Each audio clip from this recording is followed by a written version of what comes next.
This is Greg Koukl with the Stand to Reason Daily Podcast, Flooded with Floods.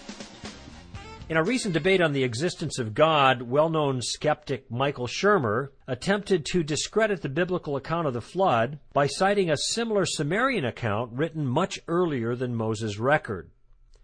Many other cultures have flood stories in their mythology, Shermer pointed out. Therefore, he reasoned, all were myth. Made me think of winter in Chicago, where I grew up. When the snow begins to fall, I suspect kids might hear their fathers talk about the great blizzard of '67. Some will hear about 4 days of a storm where drifts were 5 feet high. Others will hear of a snowstorm that lasted a week and buried whole houses. Now, when the boys compare their fathers' tales, do you think they'll conclude that dads just have a habit of making up yarns about blizzards? No, I suspect they'll figure all their fathers ramble on about the blizzard of '67 because it actually snowed pretty hard that winter. It did. I was there. It's true that virtually every major culture in the world has a flood story in its folklore. It's curious there aren't any worldwide fire myths or global hailstone tales mixed in. Everybody talks about the flood, though. Maybe the best explanation is that there really was such a flood that kept everyone talking for thousands of years, even though some of the details got mixed up in the retelling. I think we owe thanks to Michael Shermer for pointing out all the collaborating evidence for a worldwide flood. Thank you, Michael.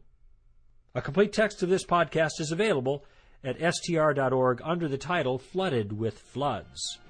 I'm Greg Koukl for Stand to Reason.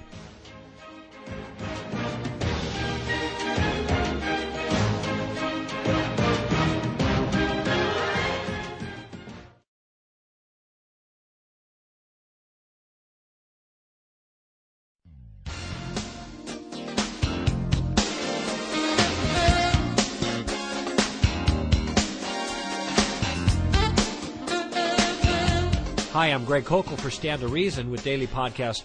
Can God make a rock so big he can't lift it? This is known as a pseudo-question. It's like asking, can God win an arm wrestling match against himself? Or if God beat himself up, who would win? Or can God's power defeat his own power? The question is a pseudo-question, nonsense essentially, because it treats God as if he were two instead of one. The phrase stronger, then, can only be used when two subjects are in view. For example, Bill is stronger than Bob. My left arm is stronger than my right arm. But since God is only one and he has no parts, it makes no sense to ask him if he is stronger than himself. That's why this is a pseudo-question. It proves nothing about any deficiency in God because the question itself is incoherent. It pits one aspect of God's ability against another, in this case his creative ability against his ability to lift. Now, the goal, of course, is to show that there are some things God can't do. Therefore, in the minds of some, undermining the Christian concept of God's omnipotence. The illustration, though, miscasts the biblical notion of omnipotence and therefore guilty of a straw man fallacy. You see, omnipotence doesn't mean that God can do anything. It's omnipotence, it's omnipower, it's all power. So the concept of omnipotence has to do with power. In fact, there are many things God can't do. He can't make square circles. He can't create a morally free creature who couldn't choose evil. He can't instantly create a 60-year-old man, not one that looks 60. He can do that. I mean, the one that is 60. None of these, though, have to do with power. These are logically contradictory and therefore contrary to God's rational nature. The can God make a rock so big he can't lift it challenge, then, is not a threat to Christian theism. The full text of these comments are available at str.org under the title, Can God Make a Rock So Big He Can't Lift It? I'm Greg Koukl for Stand to Reason.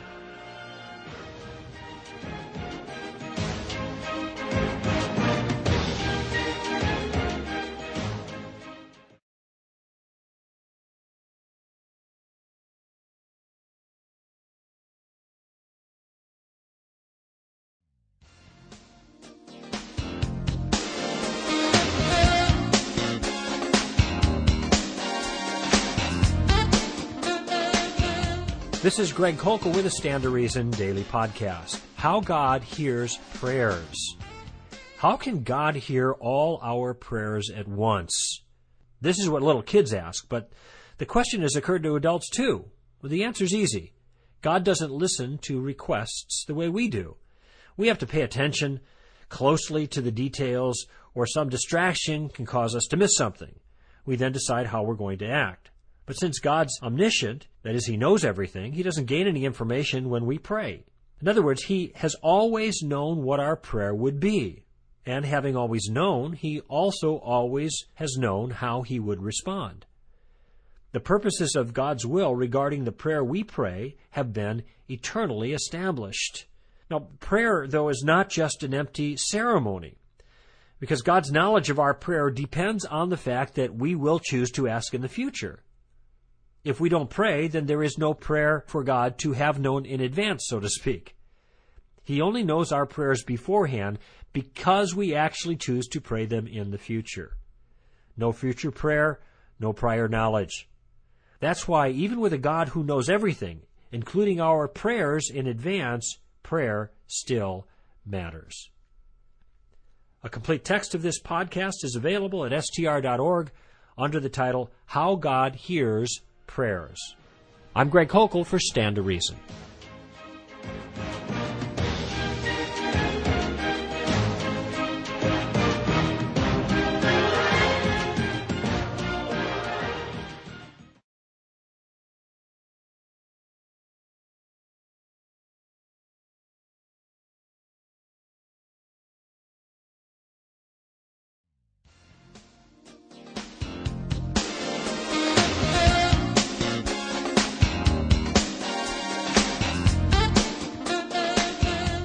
This is Greg Koukl with a Stand to Reason Daily Podcast. Does God take sides?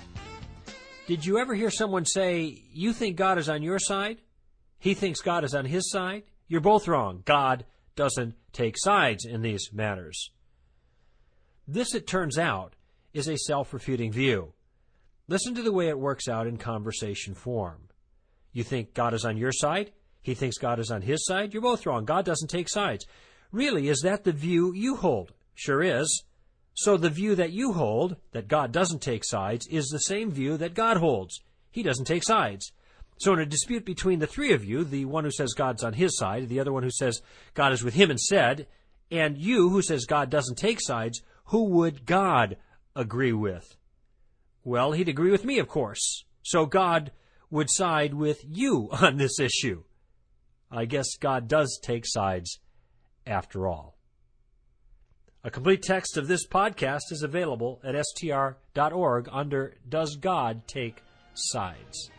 I'm Greg Koukl for Stand to Reason.